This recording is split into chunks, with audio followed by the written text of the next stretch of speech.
Bonjour à tous, donc je me présente, je m'appelle Nelly Austin, je suis française et professeure de français à l'université et nous allons voir ici une petite vidéo sur la révision finale du niveau B2, donc pour la préparation du DELF B2, donc niveau intermédiaire B2.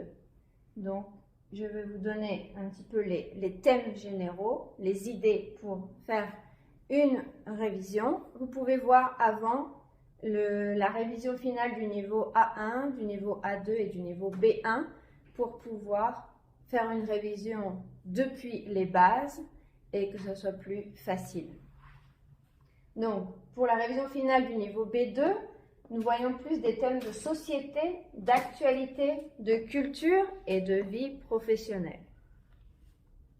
Donc, par rapport à l'expression personnelle et l'argumentation, donc le niveau B2, on commence à parler plus, on commence à écrire plus, donc on va exprimer une opinion, donc on va donner plus son opinion, on va donner son opinion, on va expliquer pourquoi, et on va justifier son opinion avec des arguments. Et vous pouvez utiliser aussi des exemples.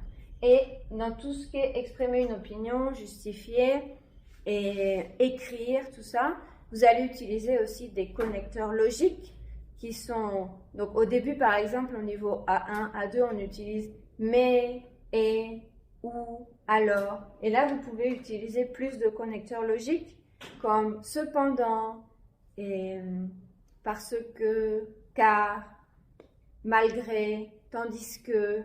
Vous pouvez utiliser aussi en premier lieu, en deuxième lieu, ou premièrement, deuxièmement, tout d'abord, en conclusion. Vous pouvez utiliser beaucoup plus de connecteurs logiques pour structurer bien votre récit ou votre écrit. Et donc, pour le niveau B2, c'est important de réviser bien les connecteurs logiques.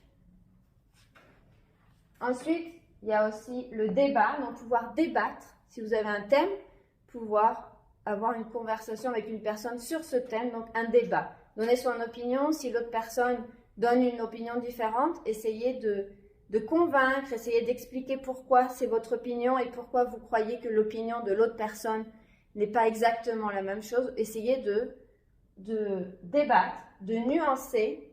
Donc les nuances, vous pouvez dire je suis d'accord, je ne suis pas d'accord. Vous pouvez dire oh je suis d'accord sur ce fait, mais sur cette autre chose je ne suis pas d'accord ou j'ai une opinion plus ou moins mitigée, enfin différente. Ensuite, contredire poliment. Donc dans ce cas, c'est je ne suis pas d'accord avec vous parce que, et vous expliquez pourquoi de manière polie. Organiser un discours cohérent, donc justement pour le discours cohérent, utilisez toujours les connecteurs logiques, essayez de faire des paragraphes pour différencier aussi l'introduction du développement et de la conclusion. Donc pour avoir un texte correct, faites une introduction, ensuite le développement où vous allez mettre vos idées ou vos opinions et essayer de justifier chaque idée ou chaque opinion avec un exemple et une explication pour que ça soit plus compréhensible et qu'on voit bien clairement quelles sont vos idées par petits paragraphes pour séparer bien les idées. Et ensuite, en conclusion, vous pouvez reprendre l'idée générale de votre opinion, faire un petit résumé du développement et donner bien votre opinion et bien expliquer en conclusion. Ensuite, pour la compréhension de documents complexes, vous allez avoir des documents qui peuvent être des articles de presse, des reportages, des interviews. Vous devez aussi analyser un point de vue. Si vous avez un texte qui donne un point de vue, vous devez vous analyser, dire pourquoi, dire comment, essayer d'expliquer bien. Repérer les intentions de l'auteur.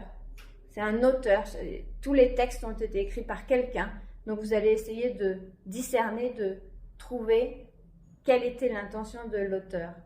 Faire une critique, faire l'éloge de quelque chose, ou est-ce que c'est quelque chose qui est ironique pour justement aider les personnes à prendre conscience de certaines choses. Donc, l'intention de l'auteur, ça peut aider à la compréhension du texte. Aussi, toujours regarder qui a écrit le texte, dans quel endroit il a été publié, si c'est un livre, si c'est quelque chose qui est en ligne, sur Internet. Comme ça, vous avez plus d'informations. Distinguer les faits, les opinions et les hypothèses. Donc, si c'est un fait, c'est quelque chose qui est réel. Par exemple, les informations. Aujourd'hui en France, il y a eu une tempête, il y a eu tel ou tel événement, donc c'est un fait. Une opinion, c'est quelqu'un qui va dire « Oh, je crois que » ou « Je pense que ». Donc c'est une opinion, c'est que c'est quelqu'un qui va donner son avis sur quelque chose. Ce n'est pas un fait réel, c'est une opinion.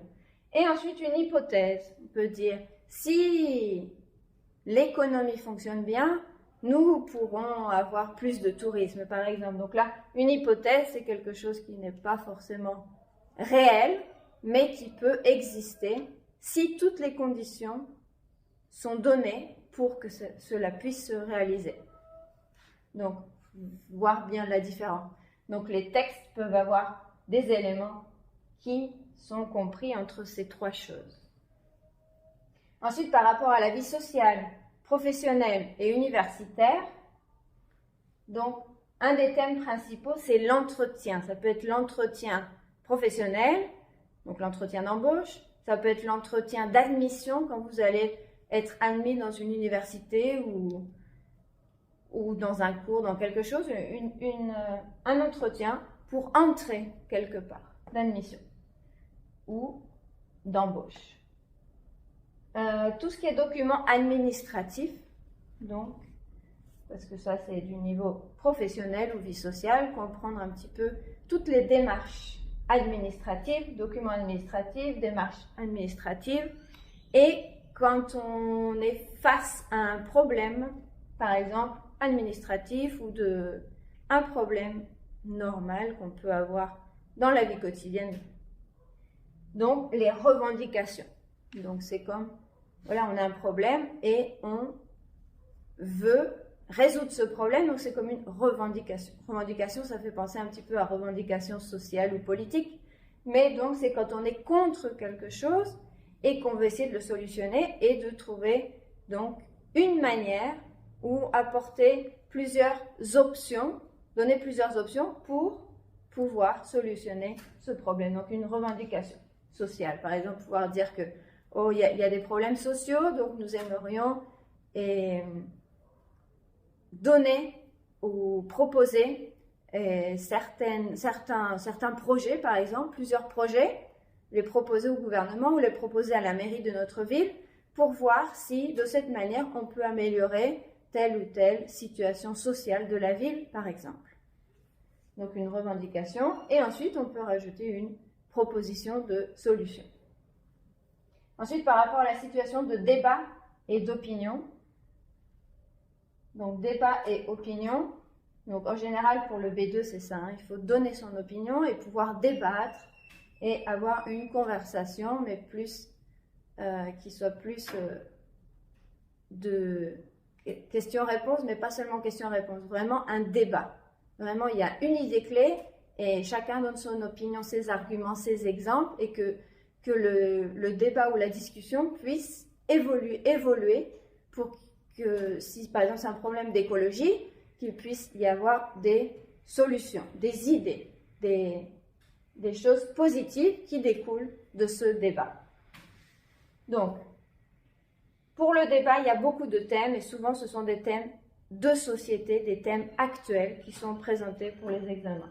Donc, vous devez les thèmes, c'est parler des problèmes de société. Les problèmes principaux qu'on voit actuellement sont l'écologie, avec le réchauffement climatique, l'éducation, tout ce qui est éducation en ligne, éducation par rapport à l'informatique, l'éducation de certains pays qui sont différentes des autres, les différentes techniques d'éducation, les différentes matières dans l'éducation, et le travail à la maison, c'est-à-dire les devoirs, les pays qui sont pour, les pays qui sont contre, tous ces thèmes par rapport à l'éducation. Le travail, donc le travail, tout ce qui est le travail normal dans les entreprises, mais actuellement on a plus le télétravail, le travail à la maison, ou les gens qui veulent aller en vacances, travailler dans un endroit paradisiaque on va dire, mais ils travaillent en ligne, donc c'est un mode de vie différent lié au travail et lié au loisir. L'égalité. L'égalité, donc c'est plus par rapport à l'égalité homme-femme ou en général l'égalité de tous les êtres humains. Donc une égalité qui doit être sociale, une égalité qui doit être en relation aussi avec le contact et la manière de parler aux personnes, le respect. En général, c'est ça, c'est le respect, l'égalité, donc évidemment professionnel, social, mais en général, s'il y a du respect pour tout le monde, il y aura plus d'égalité dans le monde. Donc c'est l'idéal. Donc les thèmes d'égalité sont aussi très, très souvent d'actualité. Ensuite, savoir formuler des hypothèses. Pouvoir exprimer la cause. Pourquoi quelque chose, la cause de quelque chose, la conséquence de quelque chose, le but. Donc expliquer pourquoi. Le but et l'opposition. Donc l'opposition de quelque chose, le but, pourquoi on fait quelque chose, la conséquence, quelle est la conséquence de quelque chose, et la cause, à cause de quoi, à cause de quoi. Donc tout ça, pouvoir exprimer ces choses-là. Donc en général, le but du niveau B2, c'est de comprendre le contenu essentiel, c'est-à-dire l'essentiel. C'est pas forcément obligé de comprendre tous les mots, c'est pas. L'important, c'est de comprendre l'essentiel d'un texte, par exemple. Avec certains mots, vous pouvez déjà comprendre bien un texte. Donc, comprendre le contenu essentiel de sujets concrets, abstraits ou de discussions techniques, de quelque chose d'un petit peu plus technique par rapport à un thème précis. Et pouvoir aussi s'exprimer de façon claire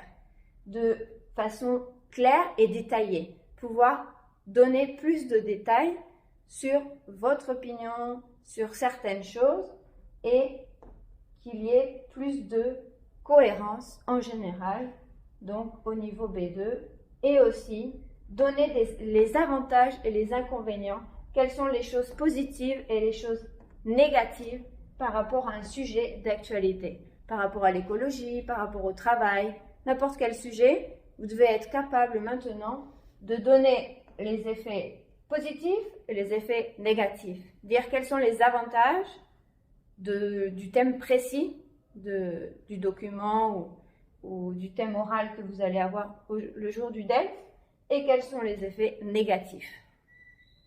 Pour ensuite donner votre opinion personnelle. Mais quand vous avez un texte, c'est important de voir quels sont les avantages, quels sont les inconvénients, quelle est l'opinion de l'auteur et ensuite quelle est votre opinion. Est-ce que vous êtes d'accord avec l'auteur ou est-ce que vous n'êtes pas d'accord? Et vous expliquez pourquoi. Vous pouvez être d'accord aussi sur une partie et le reste non. Et en général, donner son avis, donner son opinion. Pour le niveau B2, vous devez donner votre opinion, argumenter plus, expliquer plus, donner des détails, des exemples, justifier vos avis et votre opinion et vous exprimer de manière beaucoup plus claire et détaillée. Et vous devez aussi parler d'une manière beaucoup plus aisée, plus spontanée avec des locuteurs natifs. Vous devez parler de manière beaucoup plus rapide, on va dire. Quand quelqu'un vous parle, vous n'allez pas penser trop longtemps, vous allez avoir une réaction de dialogue beaucoup plus rapidement. Donc, j'espère que cette vidéo vous aura aidé pour avoir les idées générales du niveau B2 pour que vous puissiez faire une révision avant l'examen du DELF. Et donc, je vous souhaite une bonne continuation, étudiez bien et à bientôt dans une prochaine vidéo. Vous pouvez écrire vos commentaires dessous la vidéo et je répondrai avec plaisir. Et si vous avez des conseils, des idées, pas de problème, je suis attentive à tous vos commentaires. Merci, au revoir. Bye.